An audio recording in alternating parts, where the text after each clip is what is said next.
नमस्कार। अहिले हामी चाहिँ रामधुनी नगरपालिका 7 नम्बर वडामा रहेको रानीपोखरी र ढिकको बिचमा रहेको प्रोजेक्टमा छौँ। अहिले यो प्रोजेक्ट चाहिँ 22 कट्ठा 14 धुरमा रहेको छ। यसको मोडाहरू चाहिँ तपाईँको यहाँ पूर्व, उत्तर, पश्चिम र दक्षिण मोडा फर्केको चारै दिशा फर्केको जग्गाहरू रहेको छ। यसमा यो बाटो चाहिँ तपाईँको उताबाट 30 फुटे बाटो इन्ट्री सर र यता भएर 20 फिटे बाटो पुरै। यसमा ब्लक लाउँदैछौँ र यहाँबाट यो चाहिँ बस्तीको बिचमा रहेको छ।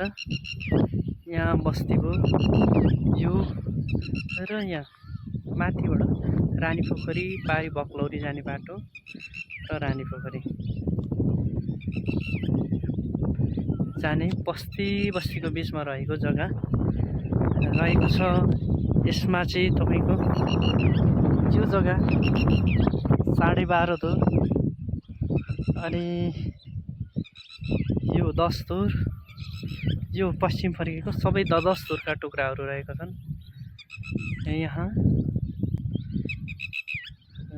सस्तो मूल्यमा जग्गा चाहिएमा सम्झिन सक्नुहुन्छ। जग्गाको दाम चाहिँ 1,20,000 प्रति धुर रहेको छ।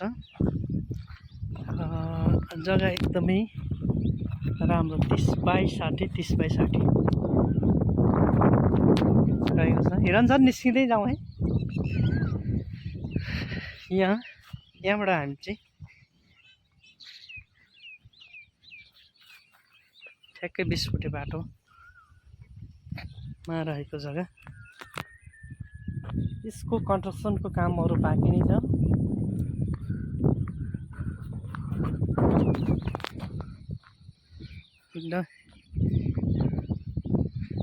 यहाँ चाहिँ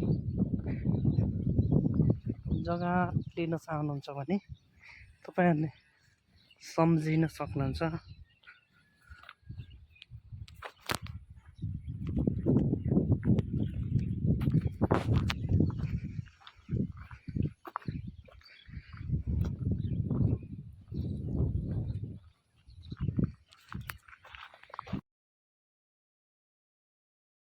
यो चाहिँ ठ्याक्कै इन्ट्री पोइन्ट हो। बाटो 30 फुटे बाटो रहेको छ र यो ठ्याक्कै यो माथि चाहिँ रानीपोखरी जाने बाटो, रानीपोखरी जाने बाटो भयो र यो चाहिँ पटेरुवा निस्किने बाटो हो। यो रानीपोखरीको पटेरुवा निस्किन्छ र यो प्रोजेक्ट चाहिँ ठ्याक्क बक्लौरी रामधुनी नगरपालिका 7 नम्बर वडामा रहेको छ।